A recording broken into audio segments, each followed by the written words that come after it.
Le 26 décembre, pendant que l'année se refermait, des frappes ont éclaté au nord du Nigeria. Elles n'ont pas seulement visé des cibles armées, elles ont ravivé une confrontation plus large entre un ordre ancien cherchant à se maintenir et une Afrique sahélienne qui tente de redéfinir sa trajectoire politique, militaire et symbolique. Que signifie pour les populations de la région et pour la diaspora cette séquence où Ibrahim Traoré devient une référence centrale d'un discours sur la souveraineté et la rupture stratégique. En arrière-plan, une date revient comme un compte à rebours silencieux, 2026. Cette séquence ne se limite pas à un épisode militaire isolé, elle sert de prisme pour comprendre une recomposition plus large des rapports de force en Afrique de l'Ouest. Le lecteur y gagne une lecture structurée des enjeux de souveraineté, de sécurité régionale et de dépendance stratégique. L'enjeu central tient dans la capacité des États sahéliens à définir leurs priorités sans subir des décisions prises hors de leur territoire, alors même que les discours officiels parlent de stabilité et de partenariat.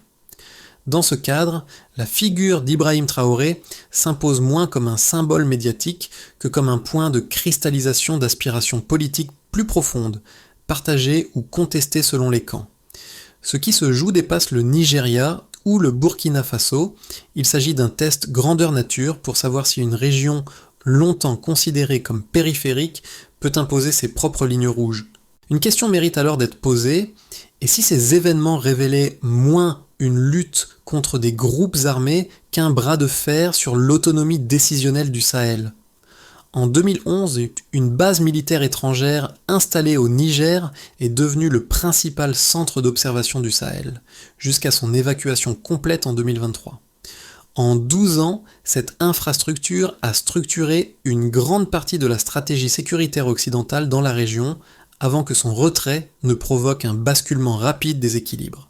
Ce changement ne s'explique pas par un simple ajustement tactique, il résulte d'une accumulation de décisions politiques, de contestations populaires et de réorientations diplomatiques qui ont progressivement réduit l'acceptabilité d'une présence militaire étrangère durable.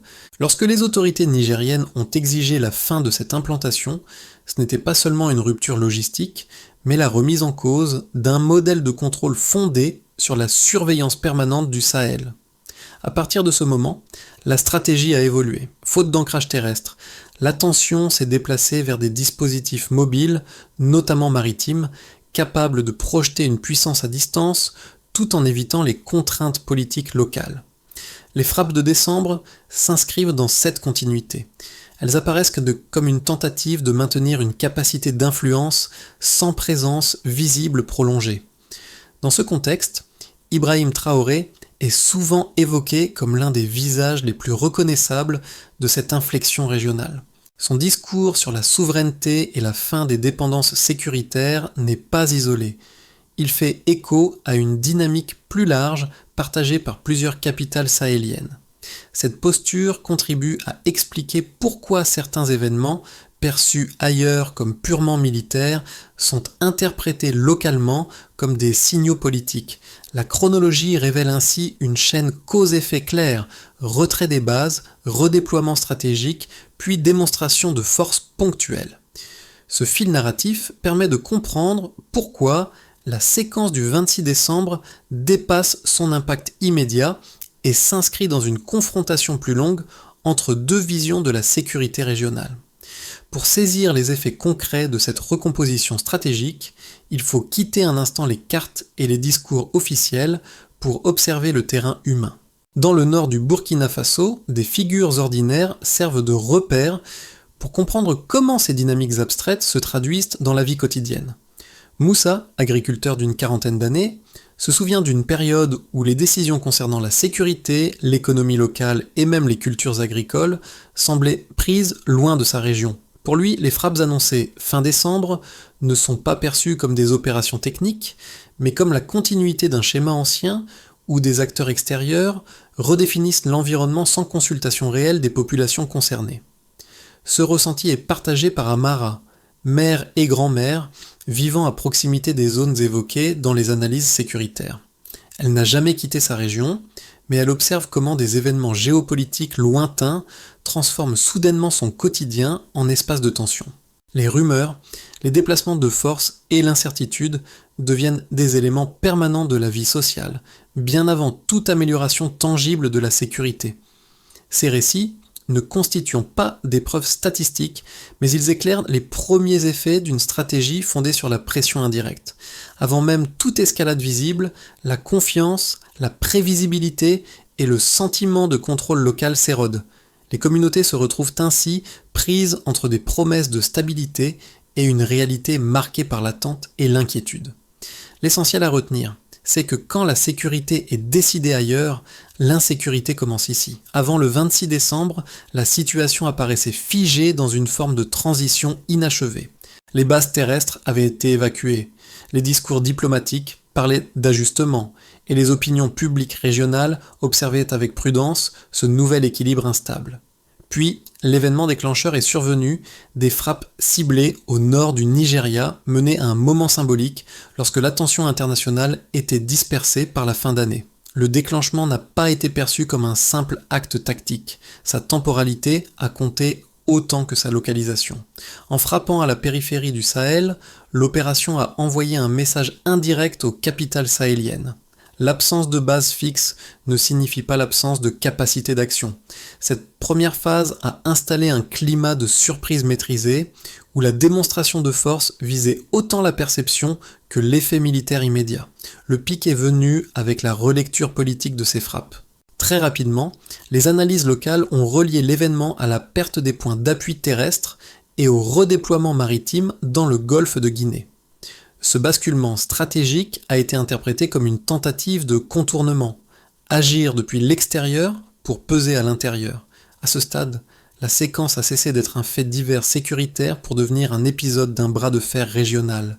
C'est dans cette phase que le nom d'Ibrahim Traoré a commencé à circuler plus largement dans les commentaires et les discussions. Non parce qu'il était directement impliqué dans l'opération, mais parce que son discours sur la souveraineté et la fin des dépendances sécuritaires offrait une grille de lecture alternative. Pour ses partisans comme pour ses critiques, il incarnait une rupture symbolique avec le modèle qui rend ses frappes nécessaires ou légitimes. Les répliques ont été multiples et moins visibles. Elles se sont manifestées par une intensification des débats politiques, par des prises de position plus tranchées au sein des opinions publiques et par une inquiétude diffuse dans les zones frontalières. Les États côtiers ont observé avec attention, conscients que ce type d'opération pouvait redéfinir leur propre marge de manœuvre. Les États sahéliens, eux, ont perçu un rappel à l'ordre déguisé en action antiterroriste. Dans cette succession rapide, chaque étape a renforcé la suivante. Le déclenchement a créé le choc, le pic a structuré le récit, et les répliques ont installé la durée. Ce mécanisme explique pourquoi l'événement continue de produire des effets bien après les frappes elles-mêmes. Il a réactivé des mémoires politiques, ravivé des lignes de fracture et renforcé la conviction chez certains acteurs que la sécurité reste un instrument de négociation stratégique. Ainsi, la ligne des événements ne se lit pas comme une simple chronologie, mais comme une montée en tension calculée. Elle éclaire la manière dont un acte ponctuel peut devenir un signal durable, surtout lorsqu'il s'inscrit dans un contexte où des figures comme Ibrahim Traoré symbolisent une contestation plus large de l'ordre sécuritaire existant. Avant le retrait des implantations terrestres, la présence militaire étrangère au Sahel reposait sur un dispositif stable et continu. Après 2023, cette architecture a basculé vers des formes plus mobiles et moins visibles, modifiant la nature même des interventions. D'abord, il y a l'ancrage territorial, une base opérationnelle active depuis 2011 au Niger. Évacuation complète en 2023, fin de la présence permanente. La surveillance continue à céder la place à une projection ponctuelle. Cette rupture chronologique n'est pas anodine. Elle marque la fin d'un modèle fondé sur la durée et l'installation physique, au profit d'une logique d'accès rapide et réversible. La perte de l'ancrage terrestre a réduit la capacité de contrôle quotidien, tout en augmentant l'incertitude sur les formes futures d'intervention. Ensuite, il y a la temporalité des frappes.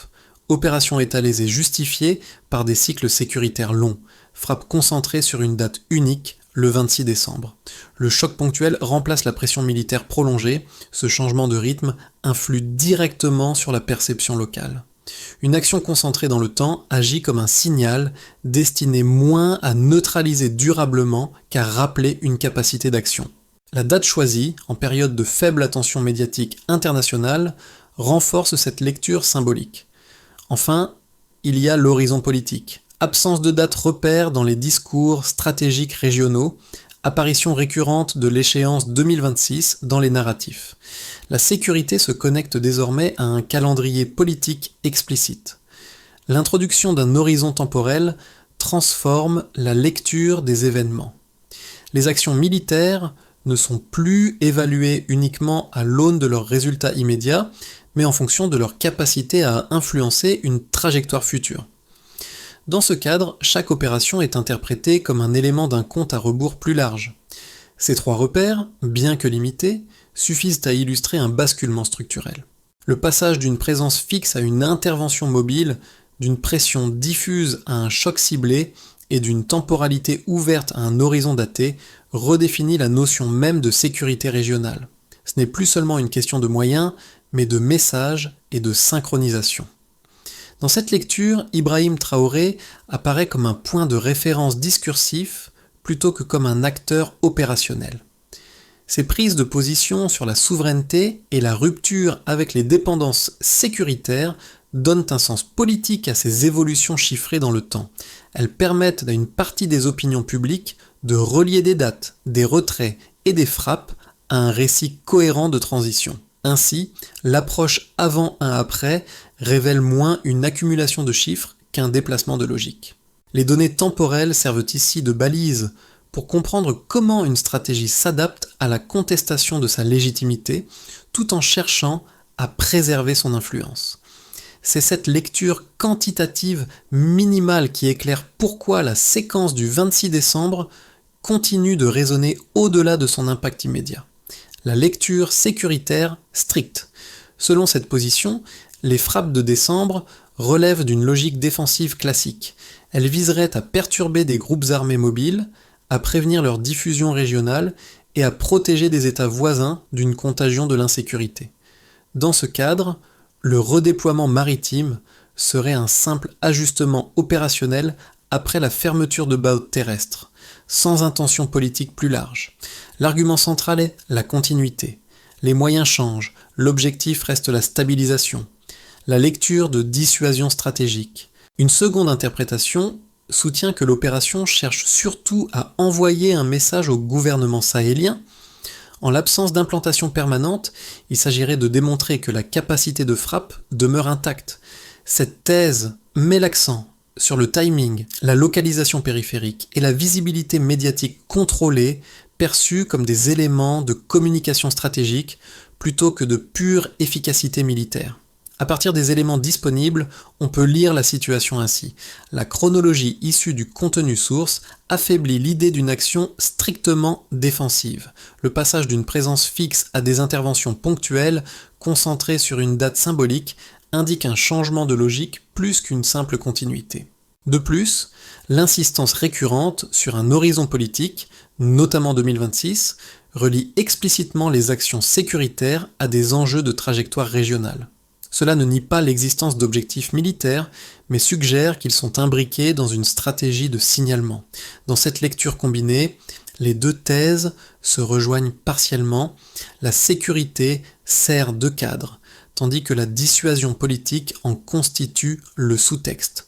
C'est précisément cette superposition qui explique la polarisation des réactions locales.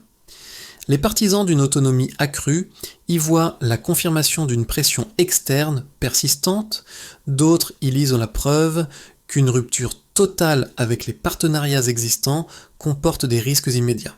Ibrahim Traoré apparaît ici comme un révélateur discursif. Ses prises de position amplifient la lecture stratégique de ces événements, non en apportant des faits nouveaux, mais en proposant un cadre d'interprétation qui relie sécurité, souveraineté et calendrier politique.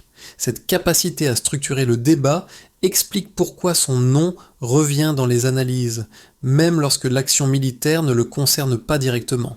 À un moment du récit, un constat s'impose. Le centre de gravité s'est déplacé. À ce stade du récit, un changement discret mais décisif apparaît.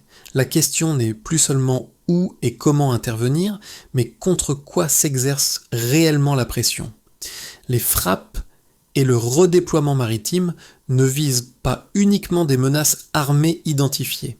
Ils s'inscrivent dans une tentative de contenir une dynamique politique jugée expansive. Cette révélation médiane tient dans le glissement de cible.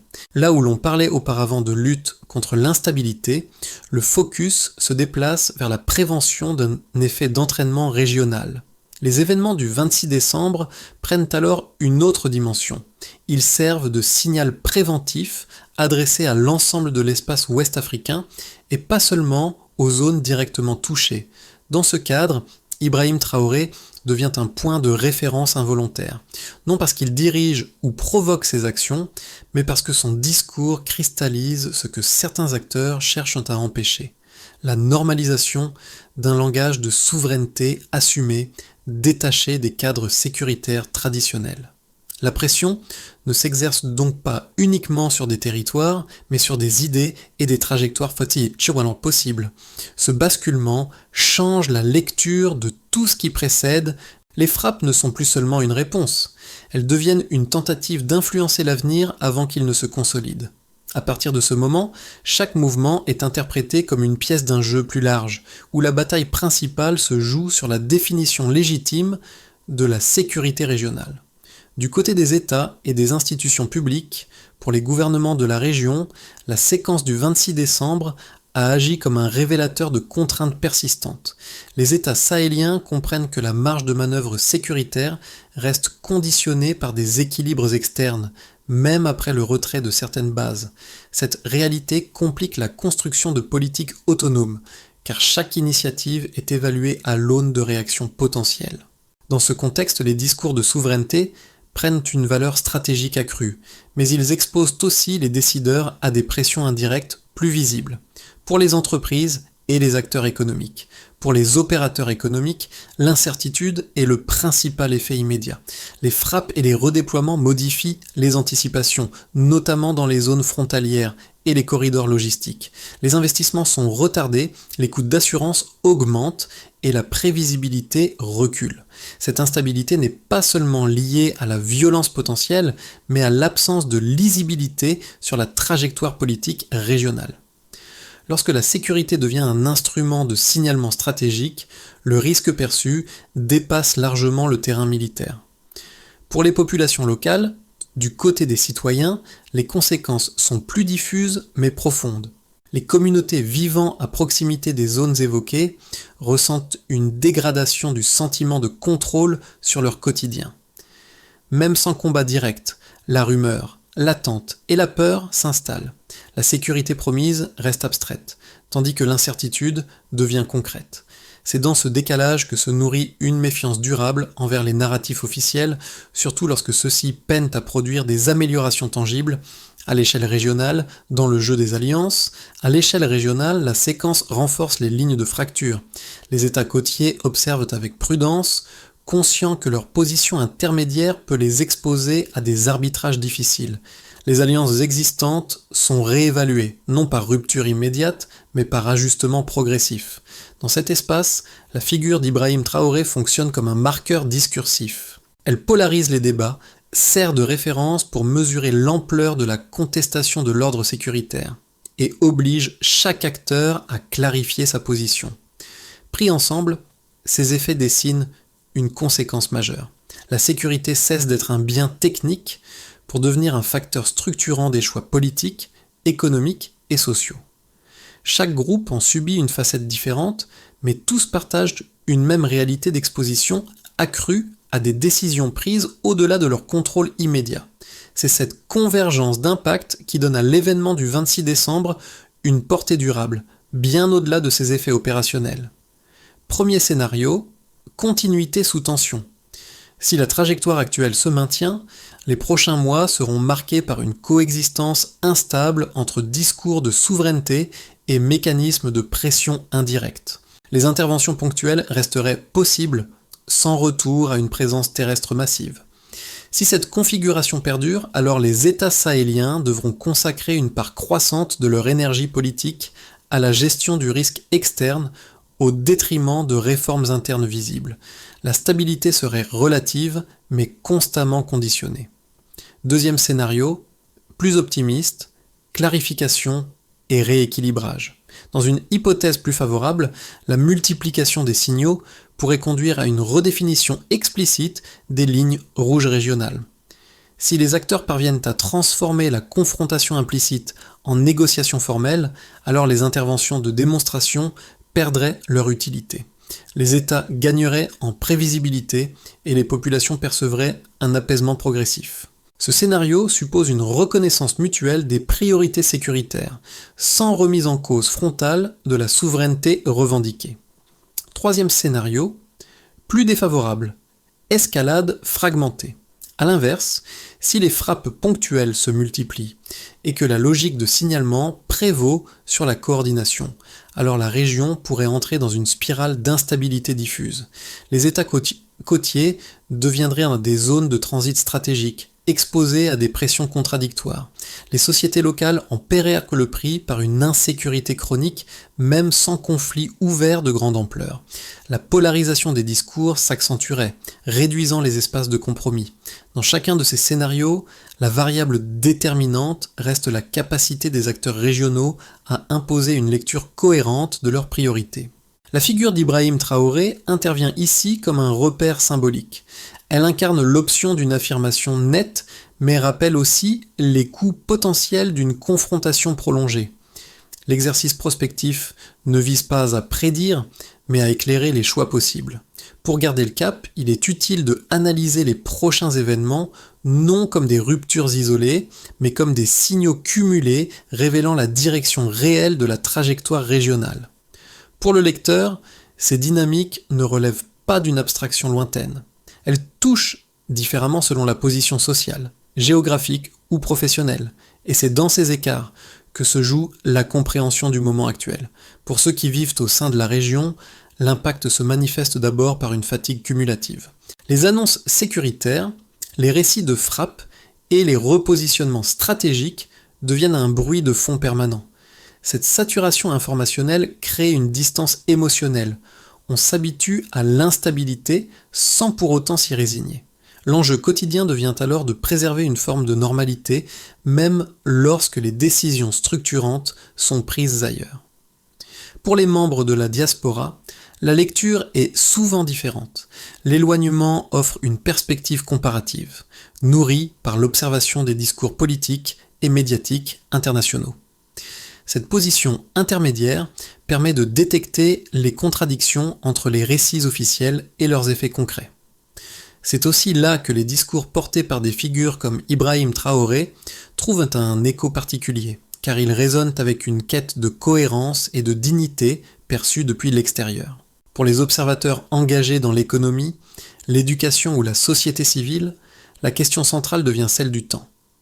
Combien de cycles d'incertitude une société peut-elle absorber avant que les projets à long terme ne s'érodent? Chaque report d'investissement, chaque réforme différée accumule un coût invisible mais réel. Deux gestes modestes s'imposent alors. D'abord, ralentir l'interprétation immédiate des événements pour en examiner les logiques sous-jacentes. Ensuite, relier les récits sécuritaires aux effets sociaux qu'ils produisent. Cette double attention permet de rester acteur du débat sans céder ni à la peur ni à la simplification. À ce stade, une lecture structurée des options s'impose. Sans introduire de faits nouveaux, il est possible de dégager une feuille de route minimale fondée sur les dynamiques déjà observables. La première étape consiste à clarifier la doctrine. Les autorités concernées doivent formuler publiquement ce qui relève de la sécurité non négociable et ce qui peut faire l'objet d'arrangements exécutifs nationaux, à court terme, cohérence entre discours et décisions visibles. La deuxième étape vise à réduire l'ambiguïté régionale. Un dialogue explicite entre États sahéliens et États côtiers permettrait de limiter les interprétations contradictoires. Cadres régionaux existants, dans les prochains mois, alignement des positions publiques, même sans accord total. La troisième étape consiste à recentrer la sécurité sur les effets sociaux. Chaque action sécuritaire devrait être évaluée à l'aune de ses conséquences pour les populations locales. Autorités civiles avec relais locaux, en continu. Réduction de l'incertitude perçue par les communautés. La quatrième étape revient à assumer le coût politique de la souveraineté. Les discours d'autonomie, portés ou incarnés par des figures comme Ibrahim Traoré, implique des arbitrages clairs et assumés. Leadership politique, avant l'horizon 2026. Capacité à maintenir une ligne sans escalade incontrôlée. La cinquième étape est de refermer la boucle d'interprétation.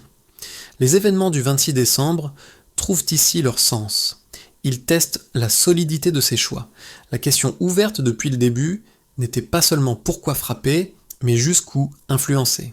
La réponse dépend désormais de la cohérence entre parole, action et calendrier. Cette feuille de route n'est pas une solution clé en main. Elle sert de grille pour juger les prochains signaux et pour comprendre si la région avance vers une stabilisation assumée ou vers une tension prolongée. Le récit revient naturellement à ceux qui ont servi de boussole humaine au début. Moussa, assis à l'ombre de son arbre, n'analyse pas les stratégies navales ni les doctrines de dissuasion. Il observe simplement si son quotidien devient plus prévisible ou plus fragile. Amara, de son côté, mesure les événements à l'aune d'une question simple. Ses petits-enfants vivront-ils dans un espace plus sûr que celui qu'elle a connu ? Ses regards donnent chair à une séquence souvent décrite en termes abstraits. Il rappelle le fait que derrière chaque repositionnement stratégique, il existe une accumulation silencieuse d'attentes, de craintes et d'espoir. C'est là que la parole politique prend tout son poids. Lorsqu'Ibrahim Traoré évoque la souveraineté et la dignité, il ne parle pas seulement d'État ou d'alliance, mais de cette promesse implicite faite à des vies ordinaires. La force de cette séquence ne réside pas dans une victoire immédiate ou un revers spectaculaire. Elle se trouve dans la capacité à maintenir une cohérence entre le récit, les actes et le temps long. Les frappes, les discours et les silences s'additionnent pour former une trajectoire lisible. La souveraineté commence là où la peur cesse. En refermant ce chapitre, le fil émotionnel rejoint le fil politique. Comprendre ces événements, c'est reconnaître qu'ils engagent autant l'intime que le stratégique, et que leur portée se mesurera dans la durée, bien au-delà du moment où les frappes ont cessé. À ce point du parcours, il ne s'agit plus de conclure par une certitude, mais d'ouvrir un espace de réflexion partagée. Les événements évoqués, leurs causes et leurs effets montrent combien la sécurité, la souveraineté et la dignité sont devenues des notions indissociables dans le débat ouest-africain. Elles ne relèvent plus uniquement des cercles diplomatiques ou militaires. Elles traversent désormais les conversations ordinaires, locales comme diasporiques. Ce déplacement du débat est en soi un fait marquant. Il oblige chacun à interroger les récits qu'il accepte, les priorités qu'il soutient et les compromis qu'il juge acceptables. La figure d'Ibrahim Traoré, qu'on l'approuve ou qu'on la conteste, cristallise cette exigence de positionnement. Rester dans l'ambiguïté ou assumer une ligne claire face aux pressions externes. L'enjeu pour le lecteur n'est pas de choisir un camp abstrait, mais de reconnaître les mécanismes à l'œuvre et leurs conséquences concrètes. Observer, questionner, comparer devient une forme de participation civique minimale dans un contexte où les décisions ont des effets durables. Et une dernière question demeure. À vos yeux, la région s'oriente-t-elle vers une stabilisation assumée ou vers une tension prolongée déguisée en normalité sécuritaire ?